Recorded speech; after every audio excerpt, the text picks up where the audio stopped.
इस वीडियो में हम कक्षा 8 का प्रश्नावली 6.3 का प्रश्न नंबर 1, 2 और 3 को हल करेंगे। तो चलिए स्टार्ट करते हैं इस वीडियो को। तो देखिए डियर स्टूडेंट्स, सबसे पहले हम प्रश्न नंबर 1 को हल करेंगे। तो इसमें हमसे क्या कहा गया है, निम्नलिखित संख्याओं के वर्गमूल ज्ञात करने में इकाई अंक की क्या संभावना है।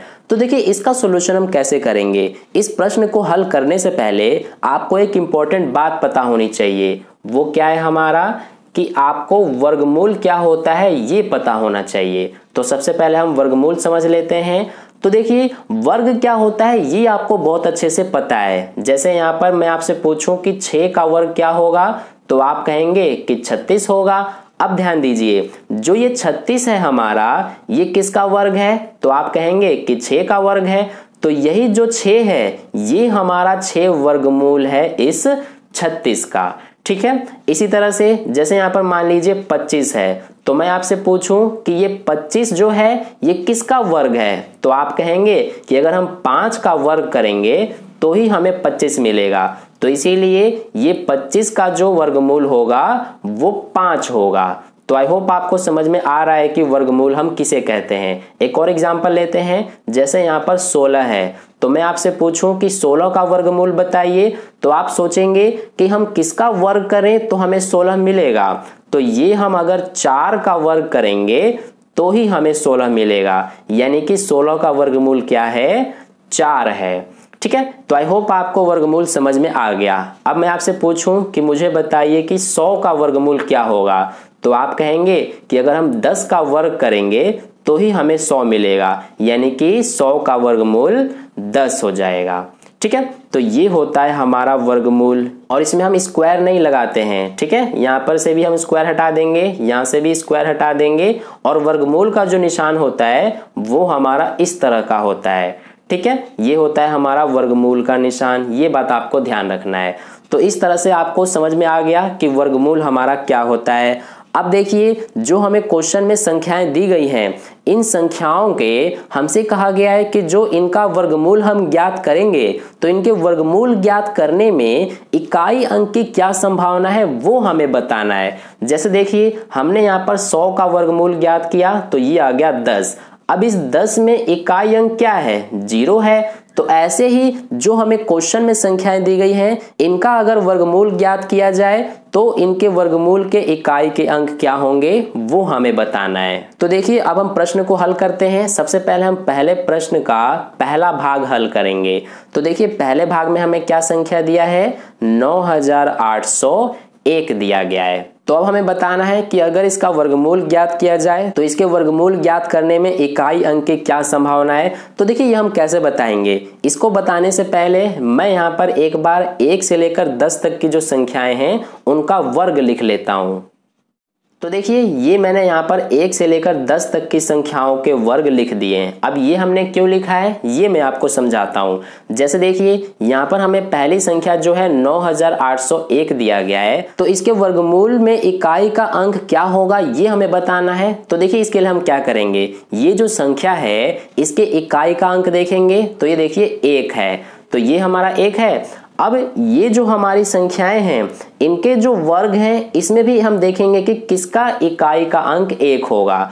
तो देखिए ये सारे हमारे वर्ग हैं, तो इसमें एक ये हो जाएगा हमारा, क्योंकि इसमें एक ही अंक है और यही इकाई का अंक होता है, तो एक ये हो गया। इसके अलावा और देखिए एक हमारा ये हो जाएगा, क्योंकि 81 में भी इकाई का अंक 1 ही है, तो ये हमारे वर्ग हैं। अब देखिए यहाँ पर 1 का वर्गमूल क्या है, 1 है। इसी तरह से 81 का वर्गमूल क्या है, 9 है। तो हम ये कह सकते हैं कि जो हमारा ये संख्या है इसका हम वर्गमूल ज्ञात करेंगे ना, तो उसके वर्गमूल में इकाई का अंक या तो 1 होगा या फिर 9 होगा। ठीक है, तो आई होप आपको समझ में आ गया। अब यहाँ पर हम आंसर में क्या लिखेंगे, हमसे यही पूछा गया है कि अगर इसका वर्गमूल ज्ञात किया जाए तो इसके वर्गमूल के ज्ञात करने में इकाई अंक की क्या संभावना है। तो ये जैसा कि हमने अभी देखा, या तो 1 होगा इकाई का अंक या फिर 9। तो यहाँ पर लिख देंगे 1 या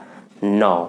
ठीक है, यही हमारा आंसर हो जाएगा। इसी तरह से दूसरे भाग को करते हैं। तो दूसरे भाग में हमें दिया है 9, 9, 8, 5, 6। तो इसमें भी हम वैसे ही करेंगे जैसा पहले भाग को किया। देखेंगे कि इकाई का अंक क्या है इसमें 6। ठीक है, अब देखिए इसमें 6 है तो इसमें भी हम देखेंगे इन वर्गों में किसका इकाई का अंक 6 होगा। तो देखिए एक तो ये हो गया हमारा, इसका इकाई का अंक 6 है। इसके अलावा एक ये भी है 36, इसमें भी इकाई का अंक 6 है।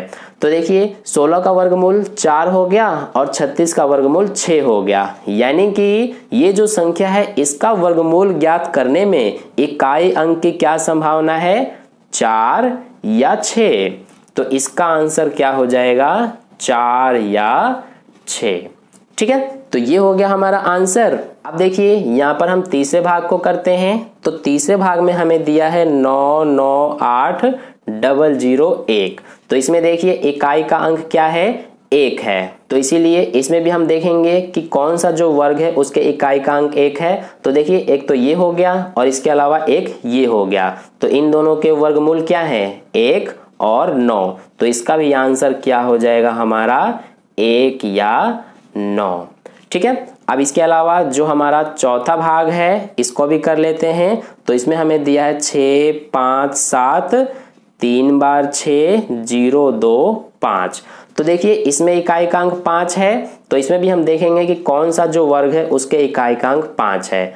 तो ये देखिए ये हमारा है 25, इसमें इकाई का अंक 5 है। तो ये हमारा 25 का वर्गमूल क्या होगा, 5 होगा। इसके अलावा देख लीजिए कोई और ऐसा वर्ग नहीं है जिसका इकाई का अंक 5 हो, सिर्फ यही वाला है। तो इसका वर्गमूल 5 है, इसीलिए हम कह सकते हैं कि जो ये हमारी संख्या है इसका वर्गमूल ज्ञात करने में इकाई का अंक क्या होगा, 5। तो इसीलिए इसका आंसर हो जाएगा 5।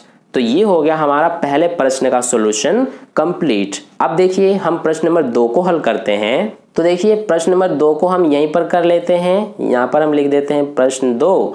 और देखिए प्रश्न नंबर 2 में हमसे क्या कहा गया है, बिना गणना किए वह संख्या बताएं जो वास्तव में पूर्ण वर्ग नहीं है। तो देखिए पूर्ण वर्ग संख्या क्या होती है ये मैंने आपको पिछली वीडियो में बता दिया है। तो इस प्रश्न में हमें कुल 4 भाग दिए गए हैं, चारों में से कौन कौन से पूर्ण वर्ग नहीं है वो हमें बताना है। तो देखिए इसके लिए आपको एक चीज ध्यान रखना है, जो कि मैंने आपको पिछले वीडियो में भी बताया था कि जिस संख्या का इकाई का अंक अगर 2 3 7 या फिर 8 हो, यानी कि इनमें से अगर कोई भी अंक हो इकाई का अंक, तो वो हमारी संख्या जो है वो कभी भी पूर्ण वर्ग नहीं होगी। और इसके अलावा अगर जो संख्या है उसके इकाई का अंक 1 4 5 6 या फिर 9, यानी इनमें से कोई हो अगर इकाई का अंक, तो वो संख्या हमारी पूर्ण वर्ग हो सकती है। ठीक है, तो आपको बस ये ध्यान रखना है कि इन अंकों में से कोई भी अंक अगर इकाई का अंक हो किसी संख्या में तो वो कभी भी पूर्ण वर्ग नहीं होगी। ठीक है, तो देख लेते हैं हम इस प्रश्न में जो हमें चारों भाग दिए हैं वो यहाँ पर हम लिख लेते हैं। पहले भाग में हमें 153 दिया है, दूसरे भाग में 257 दिया है, तीसरे भाग में हमें क्या दिया है, ये दिया है 408 और चौथे भाग में हमें 441 दिया है। तो देखिए यहाँ पर हम हल कर लेते हैं। तो अब इसमें देखना है कि जो ये पहला भाग है इसमें जो ये संख्या दिया है 153, क्या ये पूर्ण वर्ग है या नहीं, यही हमें सिर्फ बताना है। तो देखिए इसका हम सिर्फ इकाई का अंक देखेंगे। तो इसका इकाई का अंक 3 है और 3 हमारा इसमें है, यानी कि ये देखिए 3 है। तो मैंने आपको अभी बताया था कि इसमें से अगर कोई भी अंक हो इकाई का तो वो हमारा संख्या पूर्ण वर्ग नहीं होगा। तो इसीलिए ये जो 153 है ये हमारा पूर्ण वर्ग नहीं होगा, यानी कि यहाँ पर आंसर में हम लिख देंगे हमें सिर्फ वो संख्या बतानी है जो पूर्ण वर्ग नहीं है, तो ये हमारा पूर्ण वर्ग नहीं है। इसके अलावा दूसरा देख लेते हैं। तो ये हमें 257 दिया गया है। अब देखिए 257 में इकाई का अंक 7 है। तो देखिए 7 इसमें भी है, यानी कि ये भी हमारा पूर्ण वर्ग नहीं है। तो इसको भी लिख लेते हैं। अब देखिए तीसरे को देखते हैं। तो इसमें देखिए ये हमारा 408 है, इसमें इकाई का अंक 8 है। तो 8 इसमें है, हाँ है, देखिए ये रहा, यानी कि ये भी संख्या जो है ये हमारी पूर्ण वर्ग नहीं है। ठीक है, इसके अलावा लास्ट ये देखिए 441 है और इसमें इकाई का अंक 1 है। तो देखिए 1 इसमें हमारा नहीं है, यानी कि ये जो संख्या है ये हमारा पूर्ण वर्ग हो सकता है, क्योंकि देखिए 1 जो है हमारा इसमें आ रहा है, तो मैंने आपको बताया था कि 1, 4, 5, 6, 9 इसमें से कोई अंक अगर इकाई का अंक हो तो वो हमारा पूर्ण वर्ग हो सकता है। ठीक है, तो इसीलिए ये हमारा 441 पूर्ण वर्ग हो सकता है, इसीलिए ये आंसर नहीं होगा। हमारा जो ये तीनों संख्याएं हैं ये पूर्ण वर्ग नहीं है। तो ये हो गया हमारा प्रश्न नंबर 2 का सॉल्यूशन कंप्लीट। अब चलिए प्रश्न नंबर 3 को हल करते हैं। तो देखिए डियर स्टूडेंट्स, प्रश्न नंबर 3 में हमसे क्या कहा गया है, बार बार घटाने की विधि से 100 और 169 का वर्गमूल ज्ञात कीजिए। तो देखिए हम कैसे करेंगे, सबसे पहले हम जो 100 है इसका वर्गमूल ज्ञात कर लेते हैं। तो देखिए हमें इसमें कहा गया है कि बार बार घटाने की विधि से हमें इसका वर्गमूल ज्ञात करना है। तो ये हम बार बार घटाने की विधि से कैसे वर्गमूल ज्ञात करते हैं उस पर ध्यान दीजिए। सबसे पहले हम क्या करते हैं, जो संख्या है जिसका हमें वर्गमूल ज्ञात करना है उसको लिख लेते हैं और इसमें से हम घटा देते हैं। क्या घटाते हैं वो ध्यान दीजिए, हम हमेशा विषम संख्याओं को ही घटाएंगे और वो भी लगातार विषम संख्याओं को। तो देखिए पहली विषम संख्या क्या है, 1 होती है, तो ये हमारा 1 घटाएंगे 100 में से, तो ये आ जाएगा 99। तो ये हमने घटा दिया।